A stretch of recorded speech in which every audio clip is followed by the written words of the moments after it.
अस्सलाम वालेकुम स्टूडेंट्स, उम्मीद है कि आप सब खैरियत से होंगे। जैसा कि आप जानते हैं कि हमने लास्ट पार्ट में जो है वो फर्स्ट लॉ ऑफ थर्मोडायनामिक्स की दो एप्लीकेशन देखी थी, आइसोबैरिक और आइसोकोरिक, जो हमारा पार्ट नंबर 6 बेसिकली था। And today will be a 7 part of this lecture and it comprises of isothermal process and adiabatic process. जो आखिरी की दो आपके पास एप्लीकेशन हैं फर्स्ट लॉ ऑफ थर्मोडायनामिक्स की, हमने वो डिस्कस करनी है यहाँ पर। तो बेटा जल्दी से देख लेते हैं हम कि हमारी पहली एप्लीकेशन। देखें, पहली एप्लीकेशन हमारे पास यहाँ पे क्या है, आइसोथर्मल प्रोसेस। आइसो मतलब आप जानते हैं क्या होता है, आइसो मतलब होता है सेम, ठीक है।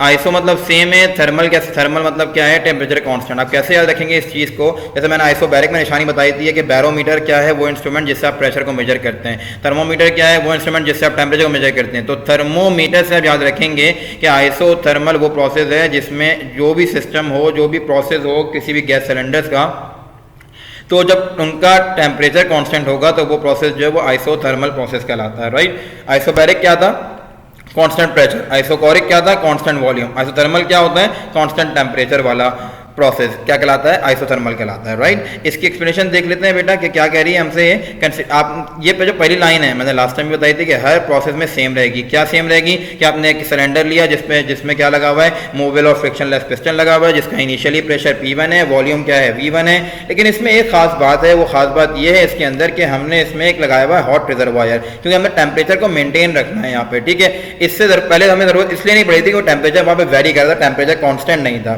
देखें सिलसिला क्या होगा, क्योंकि प्रेशर चेंज हो रहा है और हम एक लॉ जानते हैं कि pressure is directly proportional to temperature है, ठीक है। प्रेशर बढ़ेगा तो टेम्परेचर भी क्या होगा, बढ़ेगा। प्रेशर कम होगा तो टेम्परेचर भी कम होगा, ठीक हो गई बात ये वाली। अच्छा, यहाँ पर जो हमने सिस्टम लिया वो ऐसा सिस्टम लिया है, ऐसा सिलेंडर लिया है जिसकी बेस सिर्फ कंडक्टिंग है, बाकी वॉल्स और पिस्टन क्या है, नॉन कंडक्टिंग है। वॉल्स भी नॉन कंडक्टिंग और पिस्टन भी नॉन कंडक्टिंग, यानी कि यहाँ से हीट फ्लो इन और फ्लो आउट नहीं हो सकती। सिर्फ हीट को निकलने का, आने का एक ही रास्ता है, क्या, सिलेंडर की बेस, राइट। अच्छा, हमने इसको उठा के कहाँ रख दिया, हीट रिजर्वायर पर रख दिया, यानी कि ऐसा रिजर्वायर जो हीट प्रोवाइड करे। अच्छा, अब क्या कर रहे हैं कि जैसे हम प्रेशर डिक्रीज करेंगे और टेम्परेचर भी डिक्रीज हो जाएगा। अब टेम्परेचर को वापस इंक्रीज करने के लिए क्या करना पड़ेगा, जाहिर है कि क्या हीट रिजर्वायर लगाना पड़ेगा। तो हमने मेंटेन करने के लिए टेम्परेचर को क्या नीचे लगाया हुआ, हीट रिजर्वायर लगाया हुआ है कि प्रेशर कम हो तो जाहिर है कि फॉल आएगा टेम्परेचर के अंदर, ये टेम्परेचर भी कम हो जाएगा। अब वापस टेम्परेचर को अपनी ओरिजिनल वैल्यू पर लेकर आना है, तो वो कौन पूरा करे, कौन ओवरकम करेगा, बेसिकली नीचे जो हीट रिजर्वायर लगा हुआ है बेस कंडक्टिंग जिसकी है, वहां से हीट एब्जॉर्ब करेगा सिलेंडर और वापस अपने टेम्परेचर को मेंटेन कर लेगा।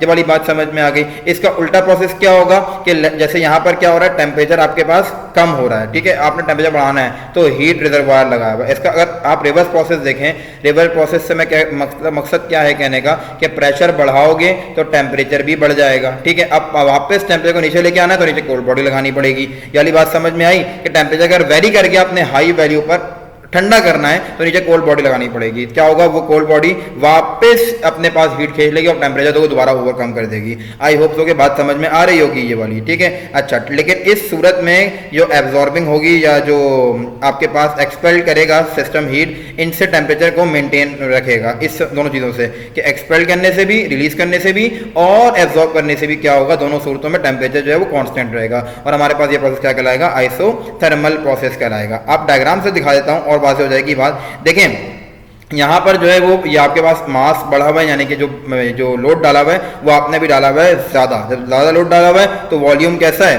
जाहिर है कि कम है, ठीक हो गई बात ये वाली। अच्छा, मास कम है तो आपके पास प्रेशर कम है तो वॉल्यूम भी कम है, ठीक है। टेम्परेचर कैसा रहेगा, यहाँ पर सेम रहेगा। आपने क्या किया, प्रेशर जो है वो कम किया तो वॉल्यूम बढ़ गया। जब प्रेशर कम किया वॉल्यूम बढ़ गया, मतलब प्रेशर और वॉल्यूम जो हैं वो तो आपस में क्या हो रहे हैं बेटा, वो तो आपस में कन्वर्ट हो रहे हैं या चेंज हो रहे हैं, ठीक है। अच्छा, लेकिन टेम्परेचर कांस्टेंट हो रहा है, क्यों रह रहा है, क्योंकि इसके नीचे यहाँ पे लगा होगा हीट रिजर्वायर। जब हीट रिजर्वायर लगा हुआ होगा तो क्या होगा, जब आपके पास टेम्परेचर फॉल करेगा, टेम्परेचर बढ़ाना है तो हीट रिजर्वायर को हीट देके टेम्परेचर ओवरकम कर देगा। आपके पास टेम्परेचर बढ़ गया, टेम्परेचर कम करना है, टेम्परेचर और सिलेंडर अपनी हीट जो है वो क्या कर दे, रिलीज कर दे कोल्ड बॉडी को, टेम्परेचर फिर से ओवरकम हो जाएगा अपना स्टैंडर्ड वैल्यू के ऊपर। स्टैंडर्ड वैल्यू क्या है, जो आपने सेट की हुई है वो होती है, ठीक है। तो लाजमी के नीचे आप हीट रिजर्वायर, कोल्ड रिजर्वायर लगा के रखें टेम्परेचर को मेंटेन करने के लिए, कांस्टेंट रखने के लिए। तो ऐसा प्रोसेस क्या कहलाता है, आइसोथर्मल प्रोसेस कहलाता है। अच्छा, अब जब फाइनली यहाँ पे क्या हो जाएगा, प्रेशर वॉल्यूम P2 V2 हो जाएगा। इनिशियली क्या था, P1 V1 था, ठीक है बेटा। अच्छा, उसके बाद अब क्या हुआ, अब कह रहे हैं कि let P2 V2 is the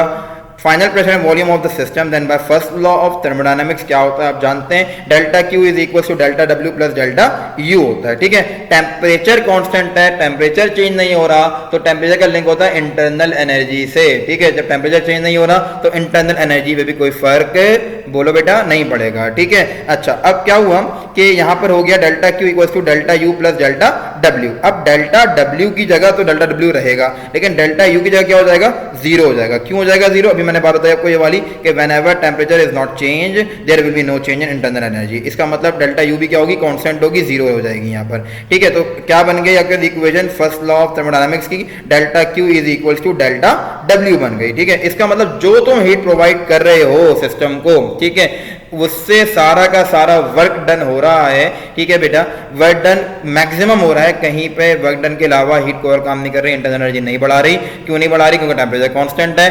ठीक हो गई ये वाली बात। अच्छा, उसके बाद क्या हुआ कि इसी वजह से हम कहते हैं कि आइसोथर्मल प्रोसेस के अंदर रिजल्ट में आप देख लेंगे कि आइसोथर्मल प्रोसेस के अंदर जो होता है, it is conclude that the amount of heat absorb by the system is completely utilize into useful work done. ठीक है, अच्छा सारी की सारी हीट जो तुमने प्रोवाइड की है किसको, आपने अपने सिस्टम को, उस वो सारी की सारी हीट कहाँ आपको कन्वर्ट करके दे रही है, वर्डन काम करा के दे रही है, वर्डन करके दे रही है। ठीक है, यूटिलाइज कहाँ हो रही है, वो सारी वर्डन करवाने में यूटिलाइज हो रही है। अच्छा, उसके बाद जो है कह रहे हैं so work done is maximum in isothermal process.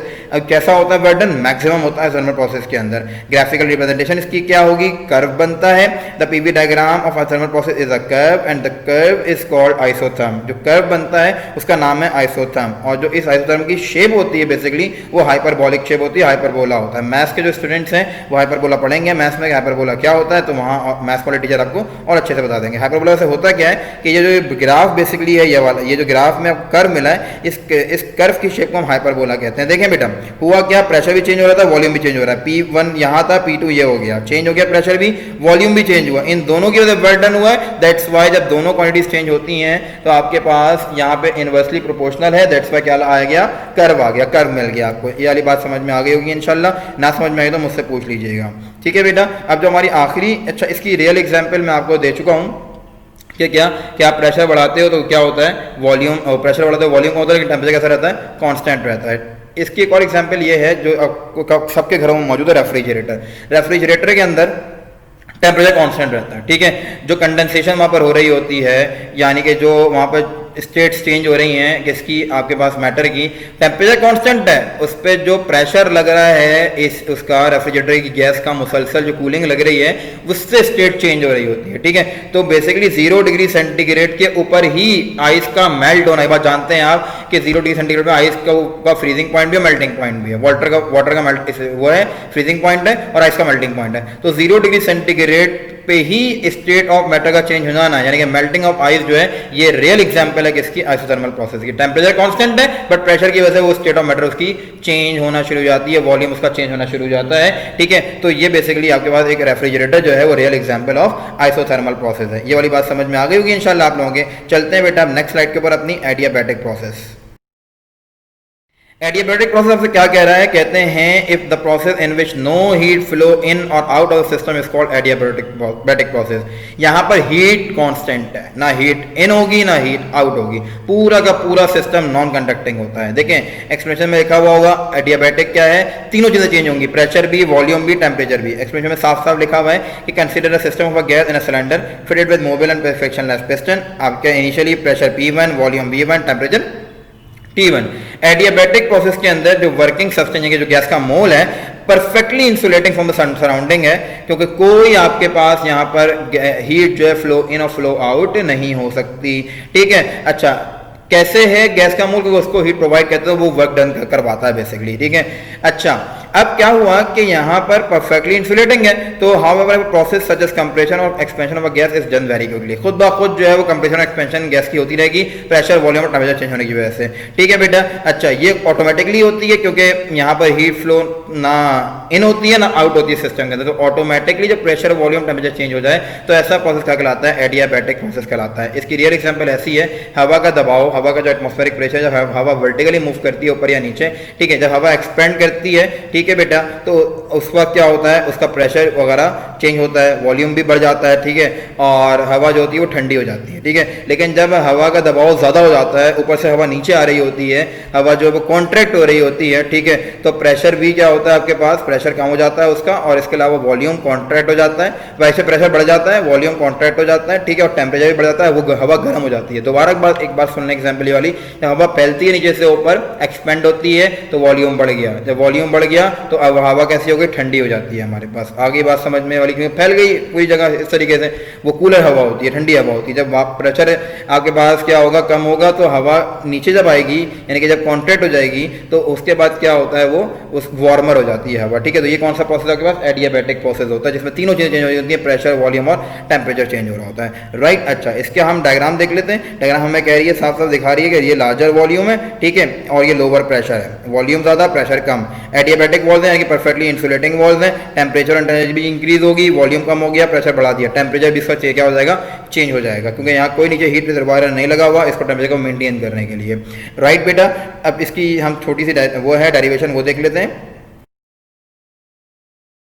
देखें, आपसे क्या कह रहे हैं कि आपके पास जो फाइनल प्रेशर, वॉल्यूम, टेम्परेचर है वो P2 V2 T2 है, ठीक है बेटा। अच्छा, उसके बाद आपसे कह रहे हैं कि according to first law of thermodynamics क्या होता है, delta Q equals to delta U plus delta W। यहाँ पे हीट फ्लो इन नहीं है, फ्लो आउट नहीं है, तो डेल्टा Q जो है वो क्या हो जाएगा, 0 हो जाएगा, ठीक है। तो फिर सर एक सवाल पैदा होता है कि कौन वर्क डन करवाएगा, जब हीट आप फ्लो नहीं करवा रहे, ना इन करवा रहे, ना आउट करवा रहे, तो वर्क डन कैसे होगा, इंटरनल एनर्जी काम करवाएगी, राइट। इंटरनल एनर्जी क्या करेगी, वो काम करवाएगी बेसिकली।